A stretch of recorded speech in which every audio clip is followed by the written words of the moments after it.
Good morning. Hi. How is everyone? Goodness gracious. Okay. All right. So I've got all of my autumnal colors here. And I picked up a couple fun ones yesterday. And then I've got my colors for the basket, and that's what we're going to start today. Ooh, Jamie T says, yippee, it's coffee break time, and it matches up with live time, so that's exciting. So I went for a really light color because my linen is this like natural looking, and I wanted you guys to be able to see the stitches. So I've got that all set up with my pattern.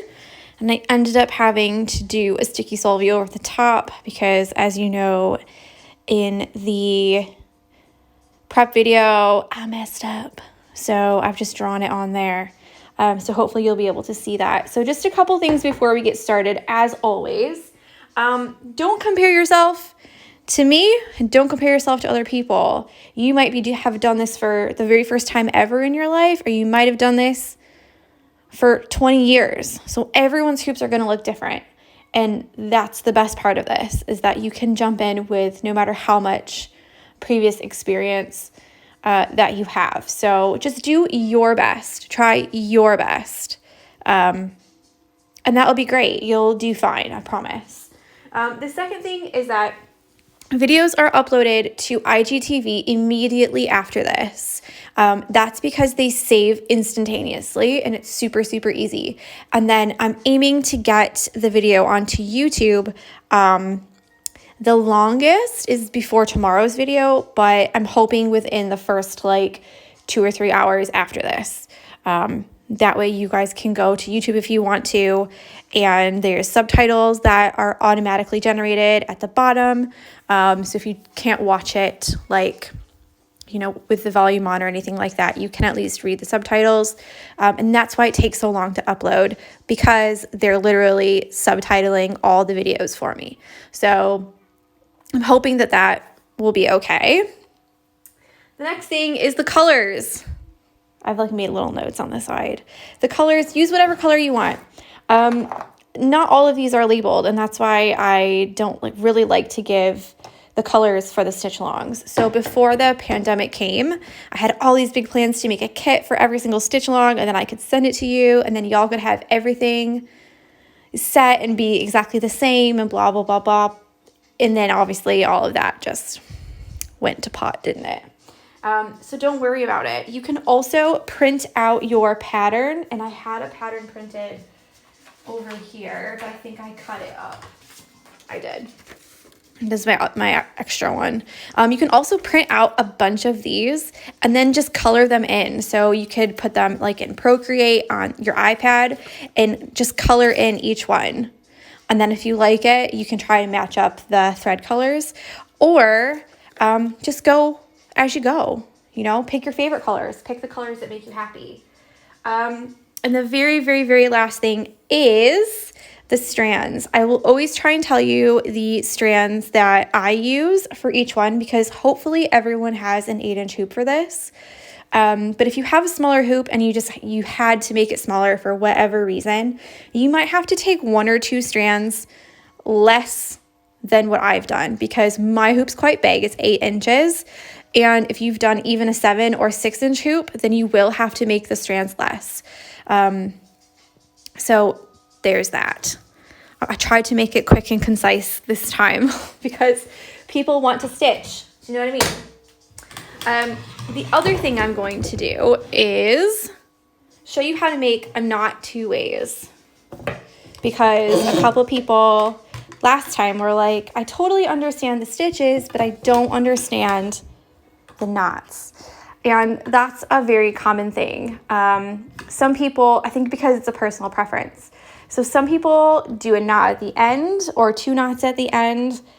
Oh, this is stripped. And that's fine. Some people like to do the no knot method. That's also fine. So I just thought I would show you really quick at the beginning of the first video, and then we can get started with however you like to do yours. Yeah? So the first one is the no knot method. So you need 3 strands, and we're gonna double this up to make 6 strands.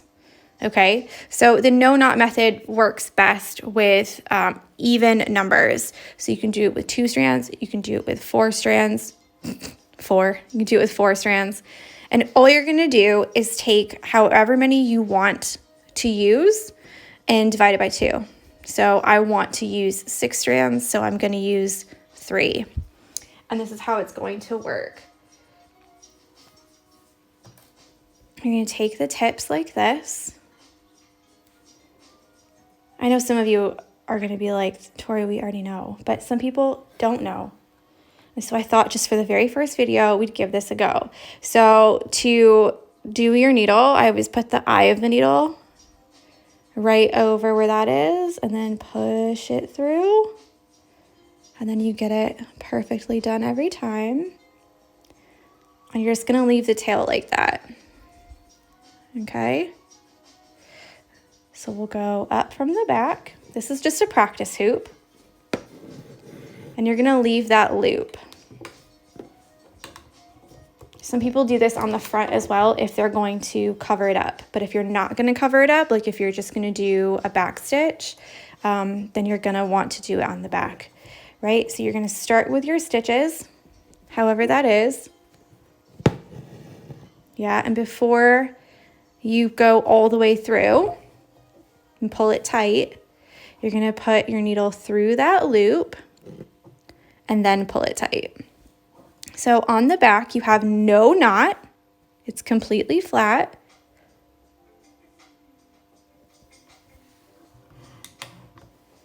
Yeah. And on the front, you have the nice start to whatever stitch that you want to do. Okay. So there's one way, that's the no knot method, and you can continue doing your back stitch or whatever. I'll just do a couple so that you can see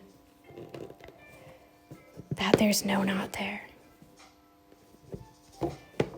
Oh no.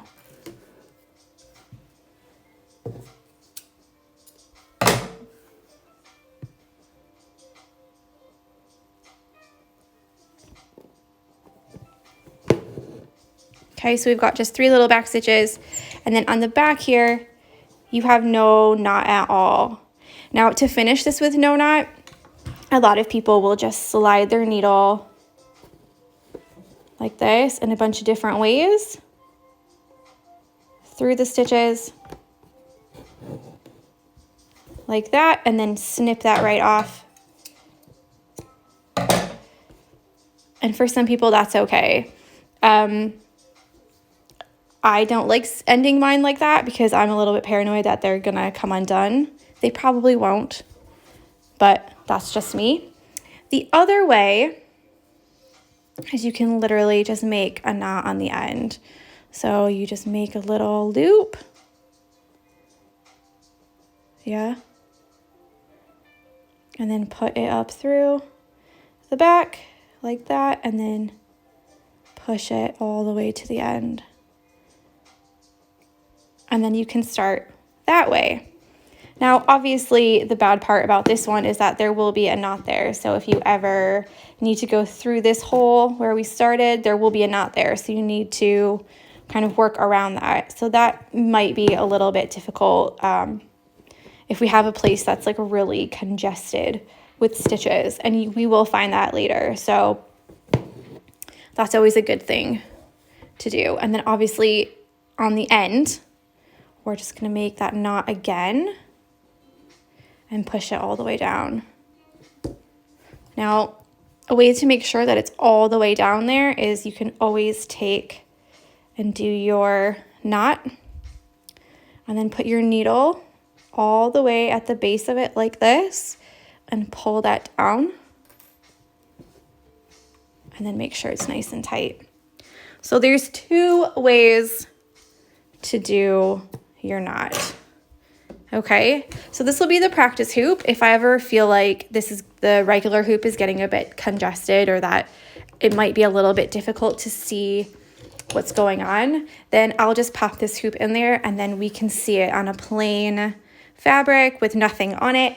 And hopefully that will help you guys a little bit. So we've done knots. Let me just pop this hoop back in here and we'll get started. So there's 10 minutes. I hope I've covered everything, like as far as getting started and stuff. The biggest thing really is to not compare yourself. Because we are a community. This isn't like, you know, oh my God, she's done better than me and I'm never going to be as good as her. Like, we're not doing that here. So like, just get that out of your head. We're all here for each other, you know? Okay, so we're going to start with the basket. And I'm going to do 3 strands, and the color that I've chosen for this, like I showed before, is just an ecru. It's just like an off-white. It's got a little bit of yellow in it, but I think it'll look really pretty on this linen. So when I take the sticky solvy off, this is kind of what you'll see with the background, and then that's what the color will be for the actual weaving. So I'm going to use 3 strands for this. And to separate your strands, there's 2 ways to separate your strands as well. So the first way is to pull 1 strand out, just 1. Okay, hold all of the other ones, and you just pull that 1 out. Okay, so obviously I want 3 strands, so I need to do that 3 times, and then put all 3 together, or use the 3 that are left. So there's one way. And the other way, I call it the Y method because it makes a Y when you're untangling it. So you're just going to take the 3 that you want out. So I've already taken 1 out, so I've got 2 and 3, 5 left. Yeah. And you're going to hold this in one hand, like that. And I just use the other hand to twist or untwist it as I'm going.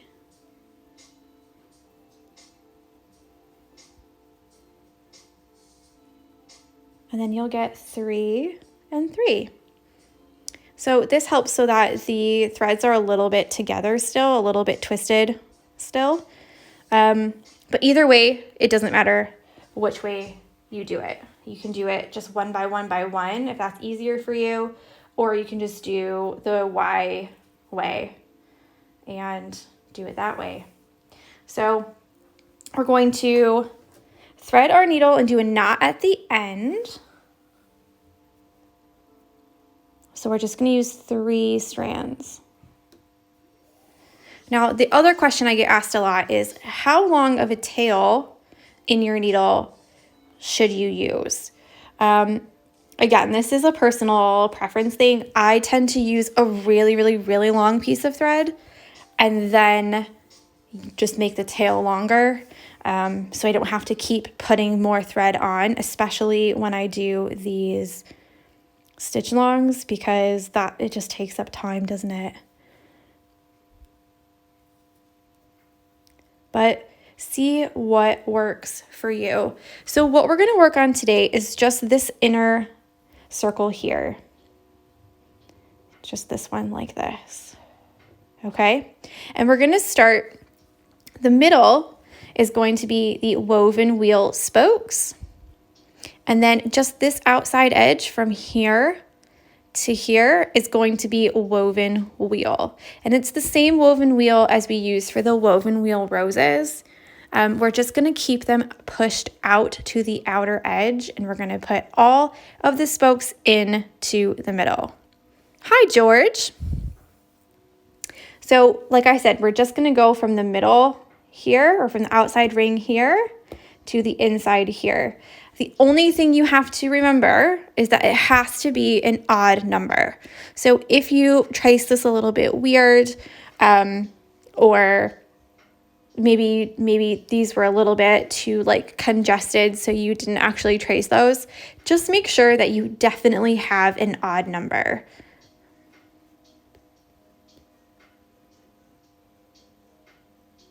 Should be 17.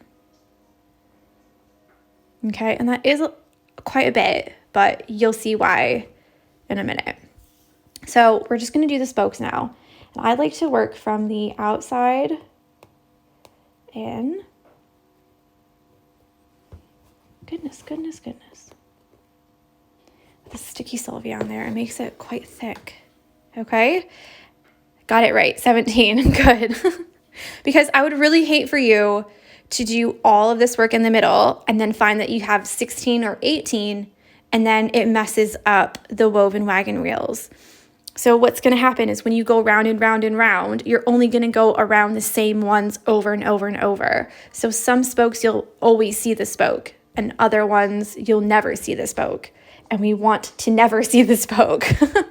So hopefully that makes sense. So we're going to go just straight stitches and we're going to go straight in the middle of this, right in the middle. So let me zoom it in. Just going to have a better look. And this is going to be a little bit more difficult for me because I have this sticky solvy. So just remember that. Also, if you're doing an applique, make sure you're going straight up and straight down because we really don't want to make this fabric here pucker up. And you can even tell on mine that I didn't lay it completely flat on there. And it's bubbling a little bit.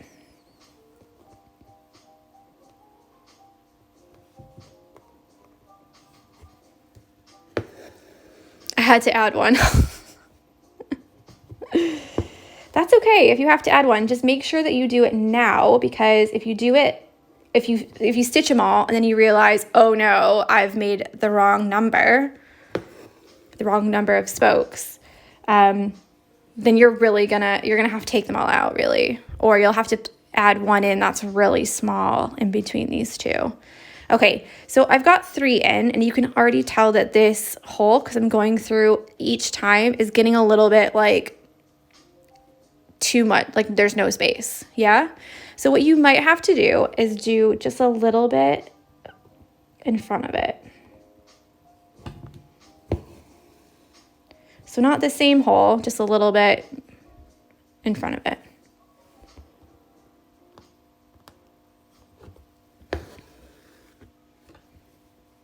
I hope that this works, this applique on here and the sticky solvy and everything. I really don't like sticky solvy.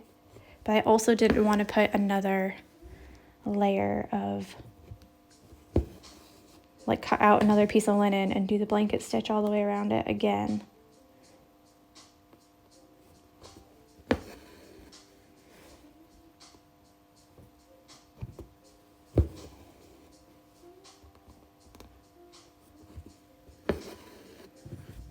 If you have any questions about this at all, just let me know. And I will answer, promise. And another thing is, no questions are stupid questions, okay? So if you feel like, oh, she didn't answer this or she didn't say anything about this, everyone else must already know. That's not necessarily true. There's a lot of people who this is their very first stitch along. So if you have the question, someone else probably has the question as well. And they just don't want to ask. So I try to cover everything, but I ain't no mind reader.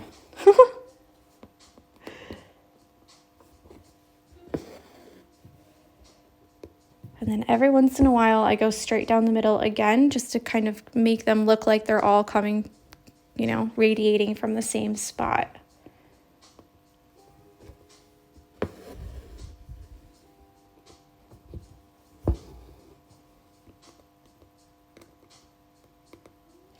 Now, from now on, after we're finished with these straight stitches, they are the spokes, literally like a wagon wheel has spokes. Ooh, someone's just asked what's sticky solvy. So sticky solvy, it's a fabric stabilizer, and you normally print the design onto this fabric paper, okay? I can show, I can't because I threw it away. You print the design onto this like fabric paper, excuse me, And then you peel off the back, it's like a sticker, and you stick it onto whatever you want to stitch. And then you stitch over it, and when you're all done, you submerge it in water, and this part right here will dissolve away. So you're just left with your stitches. It's really great for things like jean jackets or dark fabric or something like that where you can't actually draw on it very well, or that you can't see through it to draw on it. And if you remember, I put my linen onto this cotton and I forgot to draw the pattern on the linen. So I've tried to run it through my printer, the sticky solvy. It's just like a regular A4 sheet of paper. And then you just print whatever you want on it, basically. But if you remember, I couldn't do that. So I tried to run it through the printer, couldn't do it. I don't know if I posted about it. I thought maybe I did, but maybe I didn't. And then that didn't work. And I thought, you know what? I'm just going to trace it. I'm just going to trace it on there. So I put the sticky solvy over the pattern. I traced it on here with just the regular heat erasable Frixion pen. And I was good to go.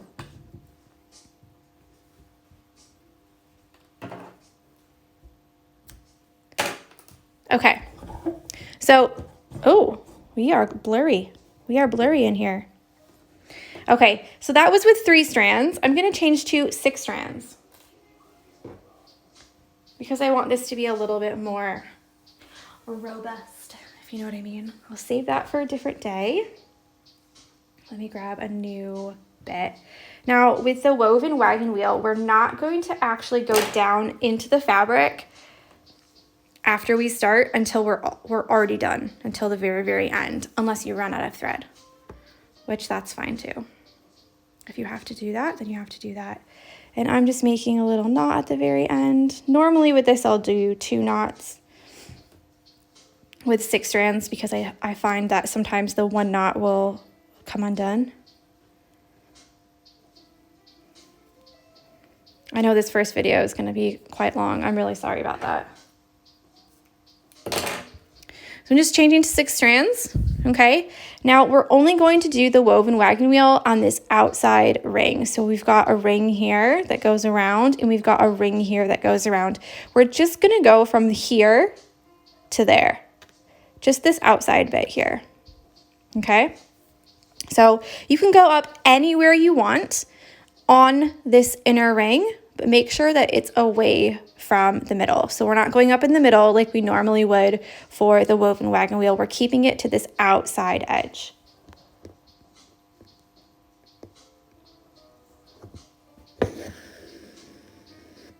Okay.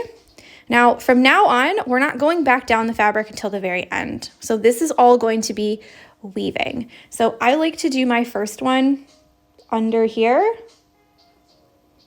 This is going to be really annoying, isn't it? The sticky solvy, I hate it. I do really hate it. I don't know why I've done this.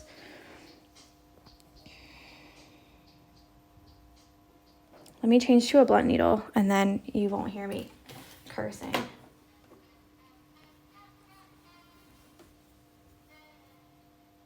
Because the sticky solvy has some like fibers that stick up. It is like a fabric, and so the sharp needle is going to poke all of that. And you know what? If I have to change to no sticky solvy and no linen underneath, then I will do that. And you can even see now that even the blunt needle has poked some of these fibers. Do you see?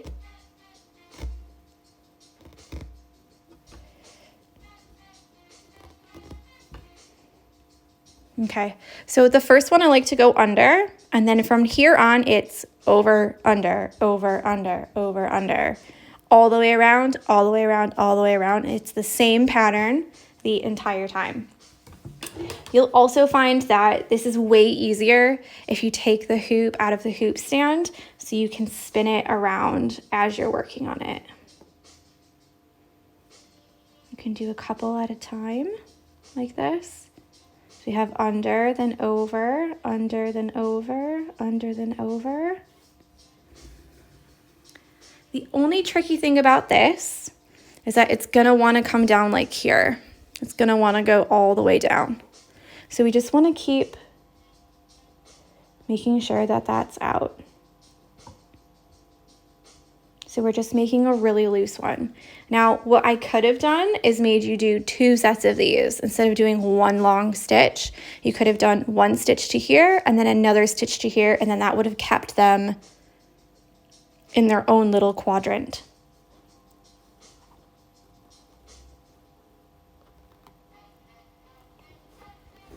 But like I said in my post, I think you guys are capable of a lot more than you think. So you can keep it out.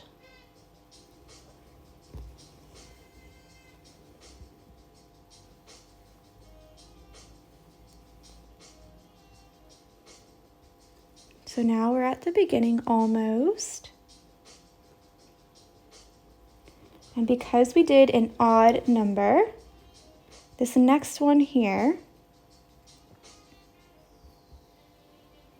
I thought someone commented, this next one here is going to go over this one here that we went under. So that's why we need an odd number, because otherwise it will just always keep going under the same one as you go around. The same one will be under. So this spoke right here will be showing all the time. So before you go around all the way, let's just make sure that that's kind of even. Good enough. And we'll just keep going. And that's it. That's the whole stitch. Now, normally these are great for like roses or any kind of like poppies. You can make that middle black, make them like poppies. Really, really easy stitch. And like this is it. That's the whole stitch. You know, so there's no like there's like no other tricks. Do you know what I'm saying? That's it. We just want to keep this here out. So you don't want to pull it too tight.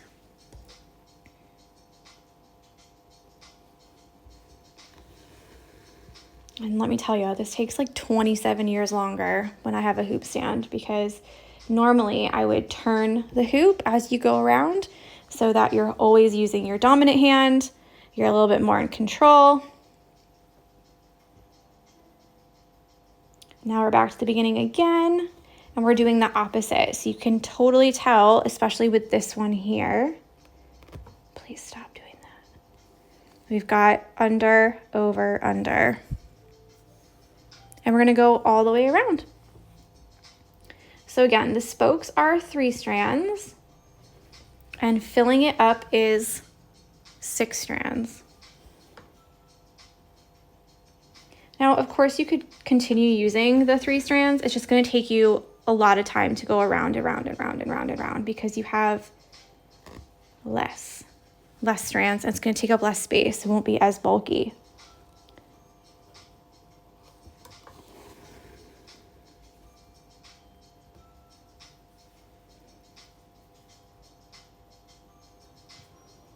Now the goal in this is we're going to cover all of these up.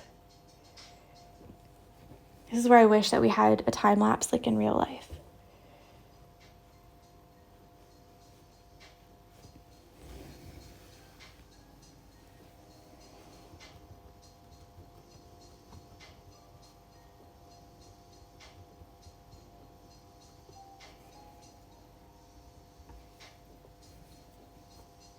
Because then I could time lapse it, and then you guys wouldn't have to see me doing all of this.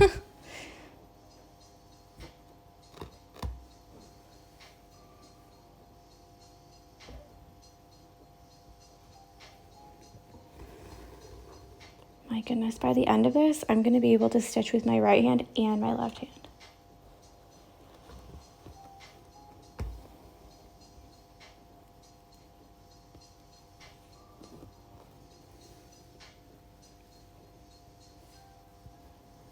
Okay, if you have any questions at all, feel free to ask. I'm just throwing it out there again.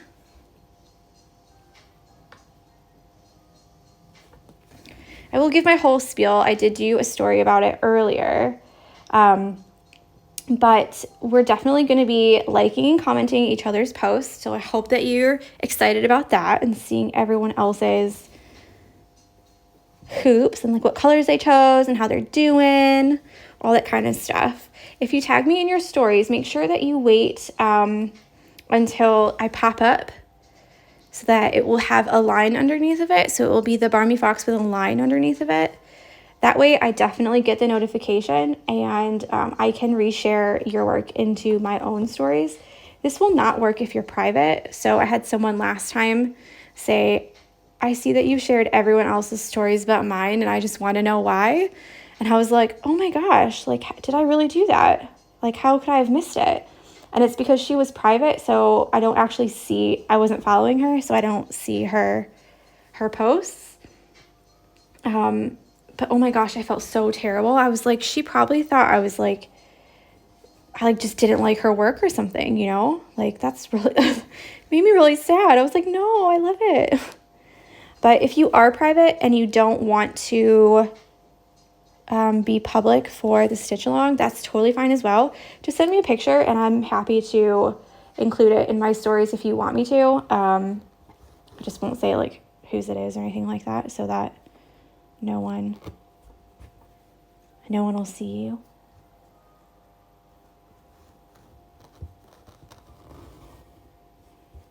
Okay, so I'm almost finished here. I've got maybe 2 or 3 more times around to go.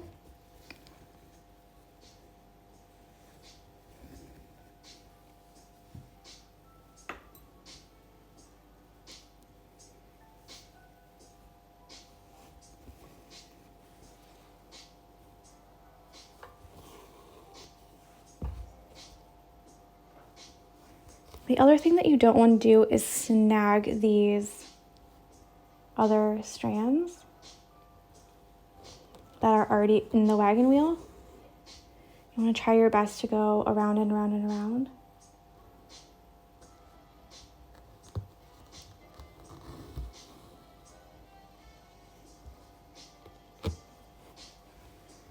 And we're going around until we see no spokes. So is it going to be a tight squeeze sometimes? Yeah, it will be. It will be a little bit where you're like, you know, bending it to make sure that it goes around.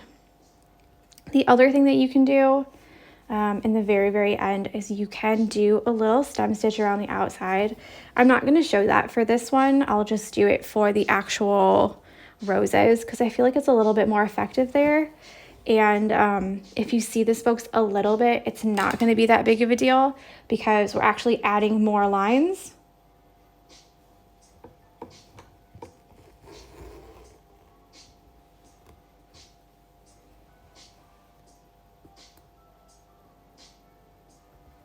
Oh, goodness.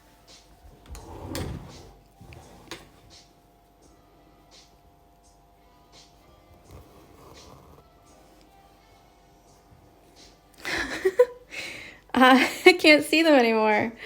This is probably a good place to stop. So I'll just finish this last round. And then that'll be it.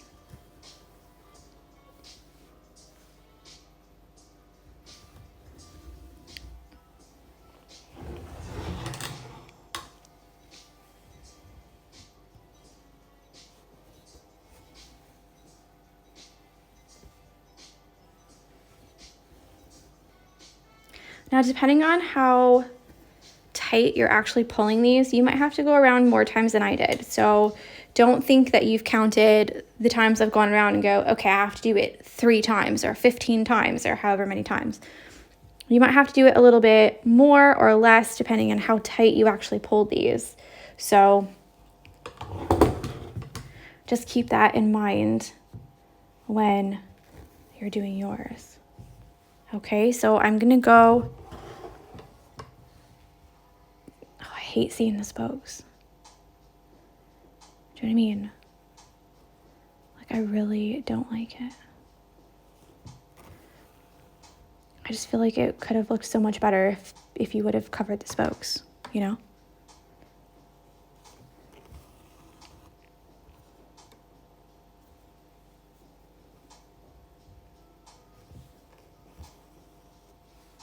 Okay. I promise this is the last time. And then we'll be done for the day. That's it. That's all we're doing for the first day. Tomorrow is going to be a little bit more tricky, but it's not doable. Ooh, I made a bow. That's cute.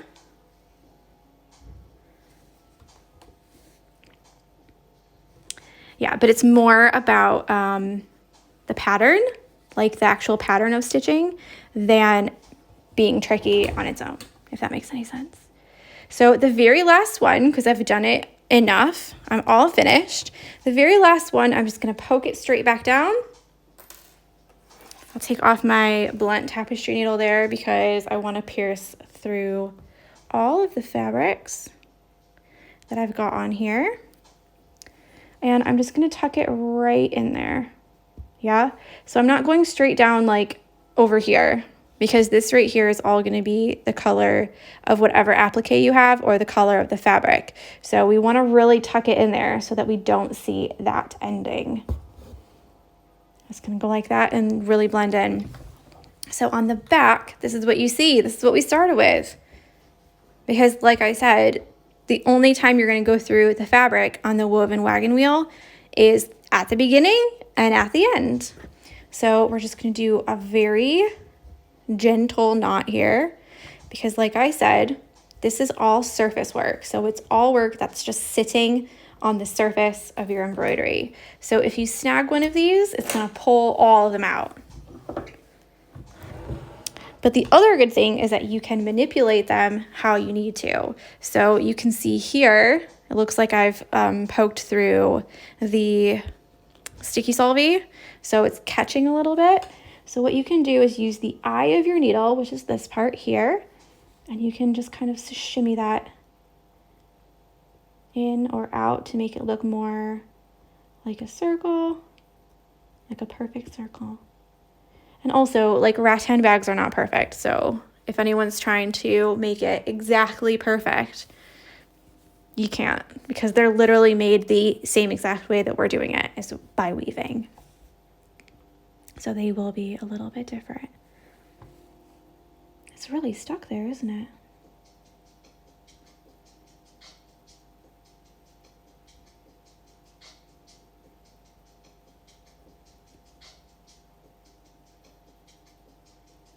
And there we go. I'm finally in the right time zone to watch the stitch along videos live, and I am pumped. Katie, I'm pumped for you too. So this is the end. This is all that we're doing today. That's it. So tomorrow, where's my other hoop? Tomorrow we're going to do a little bit more stitching and then a little bit more weaving. So you can see here, these right here, quite floppy. So that's what we'll do tomorrow. Yeah? So again, that's all. It was a very long video today, but I had a couple things to say in the beginning, and we showed how to do different knots. So that's always fun. Don't forget to go to the Barmy Fox SAL, just like that. SAL, like stitch along, and like and comment on each other's photos. It really makes all the difference to have a whole community of people here stitching. It's not just me. Like, I can't do this without you guys. So I love that you guys get really involved. The other thing is, if you're going to share in your stories, don't forget to do at the Barmy Fox so I can repost. Okay, so I hope you guys have a lovely, lovely Monday. It's a bank holiday here in England, so hopefully you're doing something fun. And yeah, I'll speak with you tomorrow. All right?